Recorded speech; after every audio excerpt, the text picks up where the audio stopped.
یہ بھائیوں most detail حدیث ہے عذاب قبر کے حوالے سے.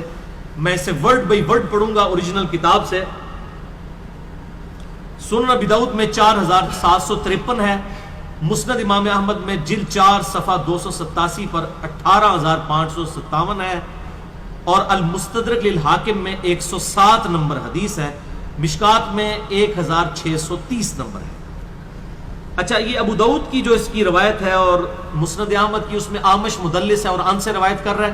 لیکن جو المستدرک للحاکم کی روایت ہے اس میں امام آمش نے اپنی سماع کی تصریح کی ہے اور انہوں نے کہا کہ میں نے حدیث سنی ہے. ان سے روایت نہیں کی بلکہ انہوں نے حدثنا سے کی ہے. المستدرک للحاکم 107 نمبر حدیث میں وہ پڑھنے لگا ہوں ورڈ بائی ورڈ تاکہ اس کا سوز و گداز جو ہے وہ قائم رہے. برا بن عازب رضی اللہ تعالیٰ عنہ بیان کرتے ہیں کہ ہم رسول اللہ صلی اللہ علیہ وسلم کی مائیت میں ایک انصاری شخص کے جنازے میں شریک ہوئے. ہم قبر تک پہنچ گئے، ابھی اس کی لحد تیار نہیں ہوئی تھی کہ رسول اللہ صلی اللہ علیہ وسلم ہمارے پاس بیٹھ گئے. ہم بھی آپ صلی اللہ علیہ وسلم کے گرد بیٹھ گئے، اس حال میں گویا ہمارے سروں پر پرندے ہیں، یعنی فل اٹینٹو ہو کر آپ صلی اللہ علیہ وسلم کے ساتھ ہم بیٹھ گئے. آپ کے مبارک ہاتھوں میں ایک لکڑی تھی جس سے آپ زمین کورید رہے تھے. آپ صلی اللہ علیہ وسلم نے سر مبارک اوپر اٹھایا اور فرمایا عذاب قبر سے اللہ کی پناہ طلب کیا کرو. آپ نے 3 بار یہ بات ارشاد فرمائی. پھر آپ صلی اللہ علیہ وسلم نے ارشاد فرمایا بندہ مومن جب دنیا سے رابطہ توڑ کر آخرت کی طرف متوجہ ہوتا ہے، یعنی جب اس کی موت کا وقت آتا ہے، تو سورج کی طرح چمکتے دمکتے سفید چہروں والے فرشتے جنتی خوشبودار جنتی کفن لے کر اس کے پاس آتے ہیں، حتیٰ کہ وہ حد نظر تک اس کے سامنے بیٹھ جاتے ہیں. پھر ملک الموت تشریف لاتے ہیں حتیٰ کہ وہ اس کے سر کے پاس بیٹھ جاتے ہیں. اچھا قرآن میں بھی ملک الموت کا نام آیا ہے، سورہ سجدہ کے اندر، احادیث کے اندر بھی. البتہ تورات میں اس کا نام اسرائیل بھی آیا ہے، اور ہمارے اہل سنت کے جو اولین مفسرین ہیں امام طبری رحمہ اللہ المتوفى 310 ہجری، انہوں نے بھی یہ ورڈ استعمال کیا ہے. لہٰذا موت کے فرشتے کو اسرائیل کہنا بھی جائز ہے ہمارے سلف کے ہاں، کیونکہ آج کل بعض لوگ کہتے ہیں اسرائیل نہیں ملک الموت ہی کہنا چاہیے. اسرائیل کا لفظ بھی ثابت ہے. پھر ملک الموت تشریف لاتے ہیں حتیٰ کہ وہ اس کے سر کے پاس بیٹھ کر کہتے ہیں پاکیزہ روح اللہ کی مغفرت اور اس کی رضامندی کی طرف چل. وہ روح ایسے نکلتی ہے جیسے مشکیزے سے پانی کا قطرہ، بالکل غیر محسوس طریقے سے اس کی روح نکال لی جاتی ہے. اور جب ملک الموت اس کی روح نکالتے ہیں تو باقی فرشتے اسے آنکھ جھپکنے کے برابر بھی ملک الموت کے پاس نہیں رہنے دیتے، بلکہ اسے فوراً اس کے کفن اور اس خوشبو میں لپیٹ دیتے ہیں جو جنت سے لائی ہوتی ہے. پھر اس کی روح کو لے کر بلند ہوتے ہیں اور فرشتوں کی جس جماعت کے پاس سے وہ گزرتے ہیں تو فرشتے پوچھتے ہیں کہ یہ کیسی خوشبو ہے، تو وہ اس کے دنیا کے ناموں میں سے بہترین نام لے کر بتاتے ہیں کہ یہ فلاں بن فلاں کی روح ہے، حتیٰ کہ وہ اسے آسمان دنیا تک لے پہنچتے ہیں اور اس کے لیے دروازے کھولنے کی اجازت طلب کرتے ہیں. تو جنت کے جو آسمانوں کے دروازے ہیں اس کے لیے کھول دیے جاتے ہیں. پھر ہر آسمان کے مقرب فرشتے اگلے آسمان تک اسے پروٹوکول دیتے ہوئے اس روح کے ساتھ جاتے ہیں، حتیٰ کہ اسے 7ویں آسمان تک پہنچا دیا جاتا ہے. تو اللہ تعالیٰ فرماتا ہے میرے بندے کا نامہ اعمال علیین میں لکھ دو، جو سورۃ المطففین میں آیا ہے. علیین اور سجین یہ 2 مقامات ہیں. ایمان والوں کی روحیں جو ہیں علیین میں ان کا نامہ اعمال لکھا جاتا ہے، اور جو منافقین ہیں مجرم ہیں سجین میں لکھا جاتا ہے. سورۃ المطففین سورت نمبر 83 ہے، پارہ نمبر 30 کے اندر.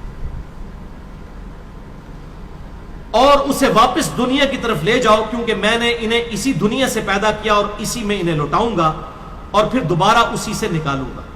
پھر اس کی روح اس کے جسم کی طرف لوٹا دی جاتی ہے. لیکن یہ لوٹنا دنیا کا سا لوٹنا نہیں ہوگا، یعنی وہ لوٹنے کے بعد یہ نہیں ہے کہ مردہ قبر میں کوئی بیٹھ جائے گا ہمیں نظر آئے گا. یہ سب کچھ برزخی معاملات ہوں گے جو میں نے پچھلی دفعہ ڈسکس کیے تھے سورہ فاطر کی آیت نمبر 42 کے تحت، کہ نیند کی حالت میں بھی انسان کی روح قبض ہوتی ہے لیکن اس کو چٹکی کاٹے تو وہ جاگ اٹھتا ہے. روح کا تعلق بھی رہتا ہے اس حالت میں بالکل اس طریقے سے. یہ ایک ڈیفرنٹ لائف ہے، برزخی لائف.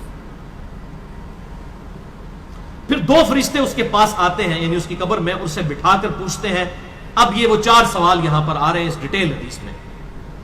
پہلا سوال کرتے ہیں تیرا رب کون ہے؟ من ربک کا؟ وہ کہتا ہے ربی اللہ، میرا رب اللہ ہے. دوسرا سوال پوچھتے ہیں تیرا دین کیا ہے؟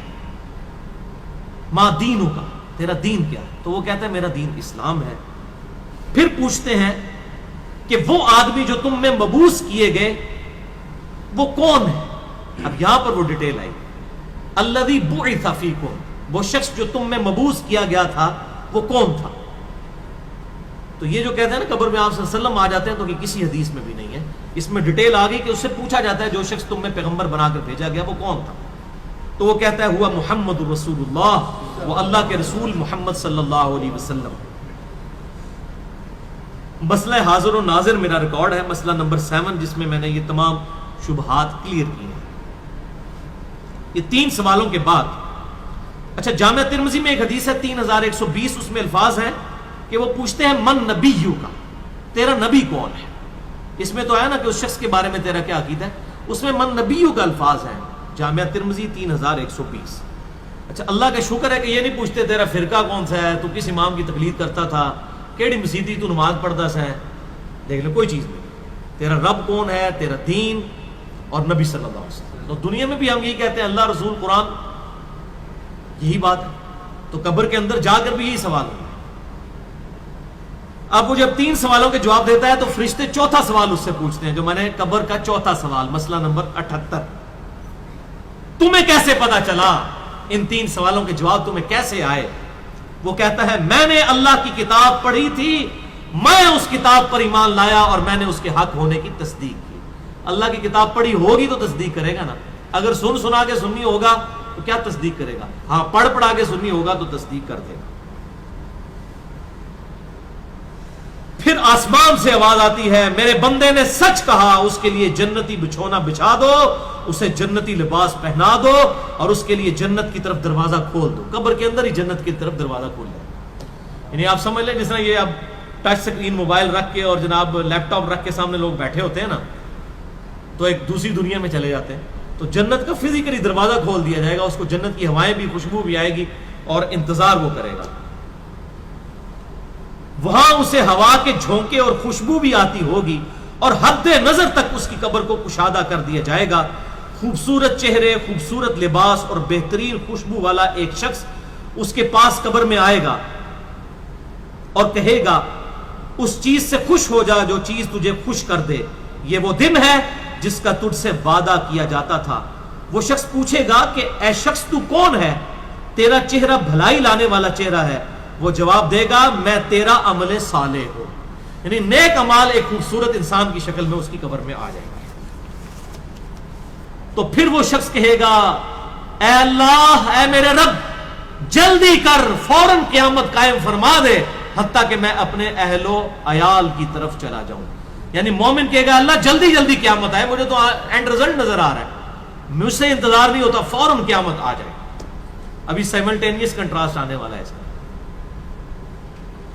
جب کافر اور مجرم شخص دنیا سے جاتا ہے تو آپ صلی اللہ علیہ وسلم نے فرمایا سیاہ چہروں والے فرشتے بالوں سے بنا ہوا ایک کمبل لے کر آسمان سے نازل ہوتے ہیں اور حد نظر فاصلے تک اس کے سامنے بیٹھ جاتے ہیں.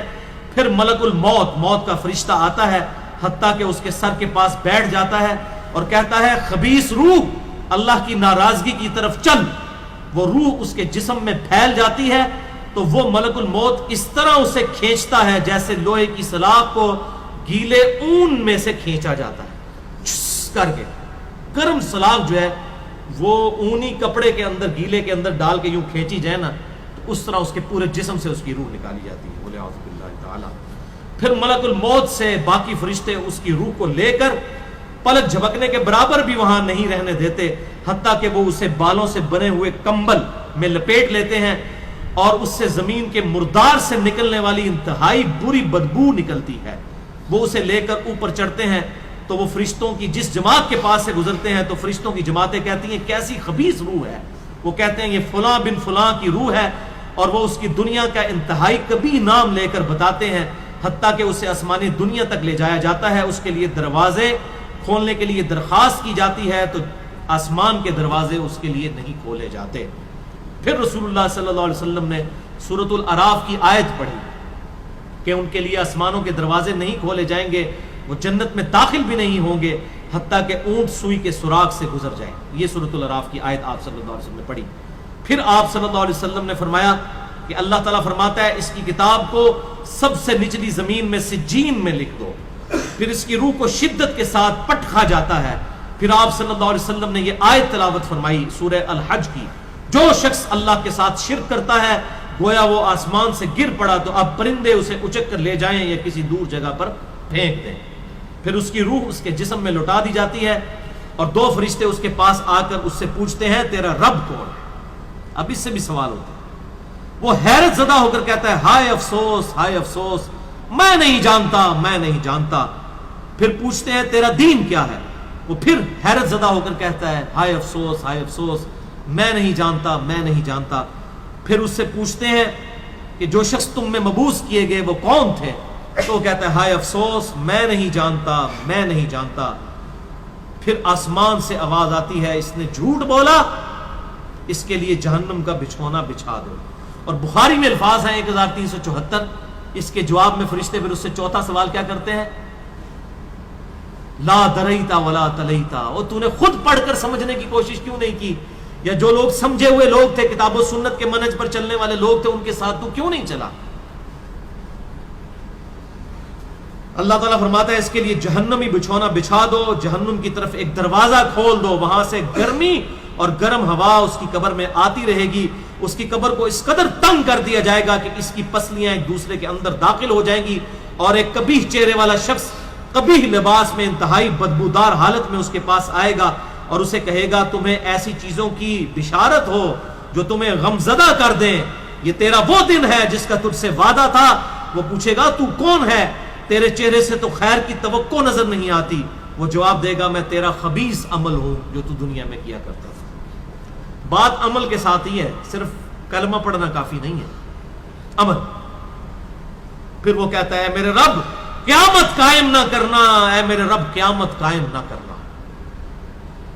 مومن کیا کہتا ہے؟ قیامت قائم کر رہے اللہ۔ اب یہ وہ حدیث ہے وہ جس اس آیت کو حل کرتی ہے جو پچھلی دفعہ ایک بھائی نے سوال بھی کیا تھا۔ سورہ یاسین کی آیت نمبر ہے 52۔ قالوا یا ویلنا من بعثنا من مرقدنا، یعنی جب قبروں سے نکالا جائے گا مجرموں کو، وہ کہیں گے ہائے افسوس، ہمیں کس نے ہماری قبروں سے باہر نکال دیا؟ تو اللہ تعالیٰ کیا فرمائے گا؟ ھذا ما وعد الرحمن وصدق المرسلون، یہی ہے وہ جس کا وعدہ رحمان نے کیا تھا اور رسولوں نے سچا کہا تھا۔ تو کہتے ہیں جی منکرین عذاب قبر کہتے ہیں جی وہ انسان کیوں کہتے ہیں ہماری قبروں سے کس نے اٹھا لیا، تو اس پہ عذاب تو نہیں ہوتا؟ عذاب تو ہو رہا ہے۔ آپ دیکھیں اس وہ حدیث میں کیا کہہ رہا ہے اللہ قیامت قائم نہ کرنا، یعنی یہ عذاب تو آیا، قیامت آئی تو پھر بڑا عذاب بھی مجھ پر آئے گا۔ تو اسی لیے وہ اس حیرت زدہ ہوگا قیامت والے دن کہ اب میرے اوپر اگلی مصیبت آ گئی، عذاب کی چوتھی اور فائنل قسط بھی میرے پر آنے والی ہے۔ وَلِعَوْذُ بِاللَّهِ تَعَالَى اللہم اجرنا من النار۔ 11ویں حدیث سنن نسائی میں 1834، مشکات میں 1629۔ ابو ہریرہ رضی اللہ تعالیٰ عنہ کہتے ہیں آپ صلی اللہ علیہ وسلم نے فرمایا جب مؤمن شخص کی موت کا وقت آتا ہے تو رحمت کے فرشتے سفید ریشم لے کر آتے ہیں اور کہتے ہیں راضی ہونے والی پسندیدہ روح نکل، اللہ کی راحت اور رزق کی طرف چل، رب تجھ پر ناراض نہیں۔ تو وہ بہترین کستوری کی خوشبو کی طرح نکلتی ہے حتیٰ کہ وہ ایک دوسرے سے اسے لے کر اس طرح کرتے کرتے آسمان کے دروازوں تک پہنچ جاتے ہیں۔ تو وہ کہتے ہیں زمین سے یہ کیسی پاکیزہ خوشبو تمہارے پاس آئی ہے، وہ اسے مومنوں کی روح کے پاس لے جاتے ہیں، یعنی نیک آدمی کی روح کو، جو پہلے مومن مر چکے ہیں ان کی روحوں کے پاس، تو انہیں اس کے آنے پر اس سے بھی زیادہ خوشی ہوتی ہے، یعنی مومن انتظار کر رہے ہوتے ہیں اور ویلکم کرتے ہیں۔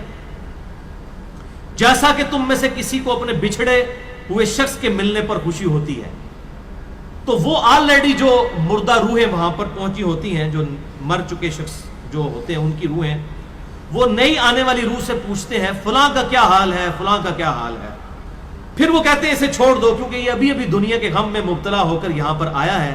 تو مرنے والا شخص کہتا ہے کہ تم جس شخص کے بارے میں مجھ سے پوچھ رہے ہو وہ تو فوت ہو چکا ہے، کیا تمہارے پاس نہیں آیا؟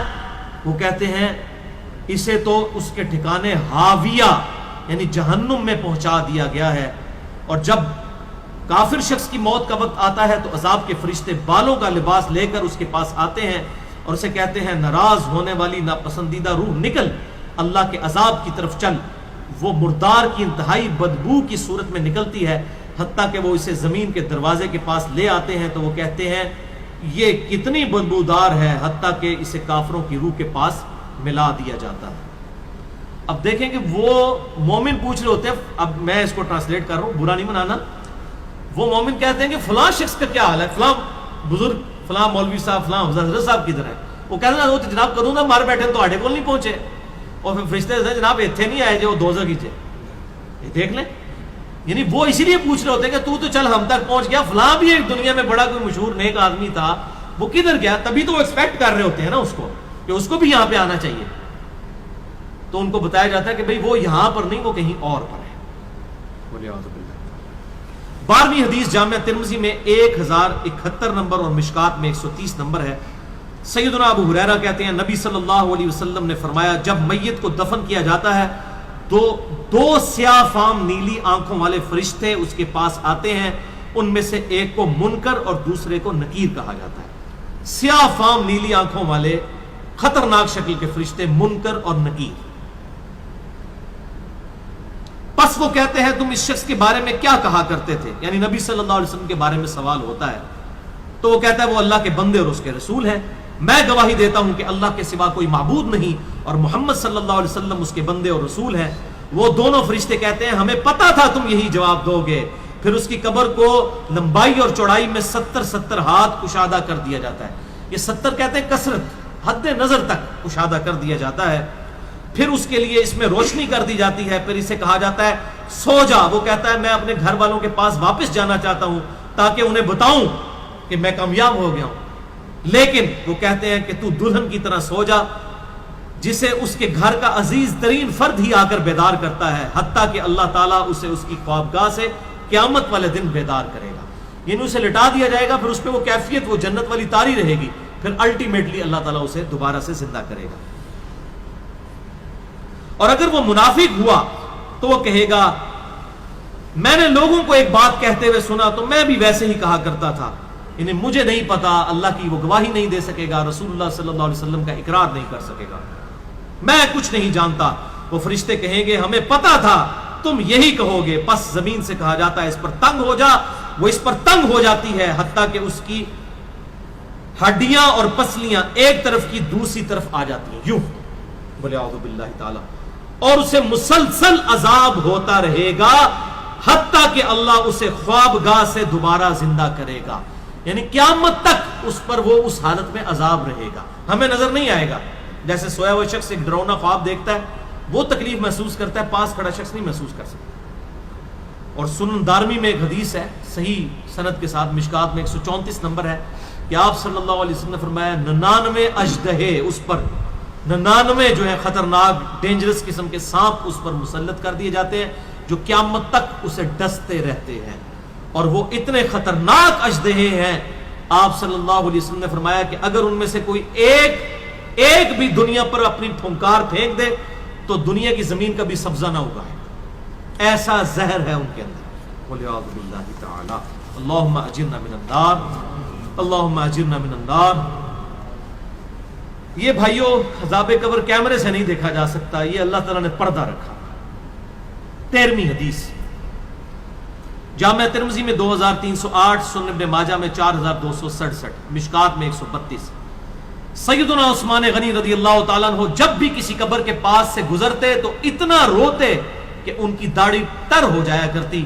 ساتھیوں نے پوچھا حضرت جب دوزخ کا ذکر کرتے ہیں اس وقت تو آپ کی آنکھوں میں آنسو نہیں آتے، لیکن قبرستان آ کر آپ پر ایسی حالت کیوں طاری ہو جاتی ہے؟ تو سیدنا عثمان نے فرمایا کہ میں نے اپنے محبوب صلی اللہ علیہ وسلم سے سنا کہ بے شک قبر آخرت کی منزلوں میں سے پہلی منزل ہے، جو اس میں بچ گیا اگلی منزلیں اس کے لیے آسان ہوتی چلی جائیں گی، اور جسے یہاں پر مشکل درپیش ہوئی اس کی اگلی منزلیں اس سے بھی مشکل در مشکل ہوتی چلی جائیں گی۔ پھر آپ صلی اللہ علیہ وسلم نے فرمایا میں نے قبر سے زیادہ سخت اور برا منظر کبھی نہیں دیکھا۔ تو یہ حضرت عثمان غنی رضی اللہ تعالیٰ عنہ کی وہاں پر یہ حالت ہوتی تھی، اور اس میں کیا الفاظ ہے؟ قبر آخرت کی منزلوں میں سے پہلی منزل ہے۔ لہذا یہ پرفیکٹ دعا ہے، اللہم ربنا آتینا فی الدنیا حسنہ وفی الآخرۃ حسنہ وقنا عذاب النار۔ یہ مولویوں نے جو اپنے بیچ میں جو ہے وہ انجینئرنگ کرنے کی کوشش کی ہے، وقنا عذاب القبری، وقنا عذاب الحشری، یہ جو بدعت داخل کی ہے، اس کی ضرورت ہی نہیں ہے، کیونکہ عذاب قبر بھی اس میں داخل ہے۔ اس میں الفاظ آپ نے دیکھ لیے کیا ہے، قبر آخرت کی منزلوں میں سے پہلی منزل ہے، تو وقنا عذاب القبری وقنا عذاب الحشری کہنے کی ضرورت ہی نہیں ہے۔ ربنا آتینا فی الدنیا حسنہ وفی الآخرۃ حسنۃ وقنا عذاب النار۔ تو اس سے یہ بھی بات پتہ چل گئی کہ قبرستان جانے کا مقصد ہے آخرت کی یاد، جو صحیح مسلم میں حدیث ہے 2259 کہ قبروں پہ جایا کرو تاکہ آخرت کی یاد آئے۔ تو سیدنا عثمان بھی دیکھیں قبرستان جا کر وہاں پر آخرت کی یاد کے لیے جایا کرتے تھے، اور یہ حقیقت بات ہے، قبرستان جانے سے ہی انسان کا قبلہ درست ہوتا ہے۔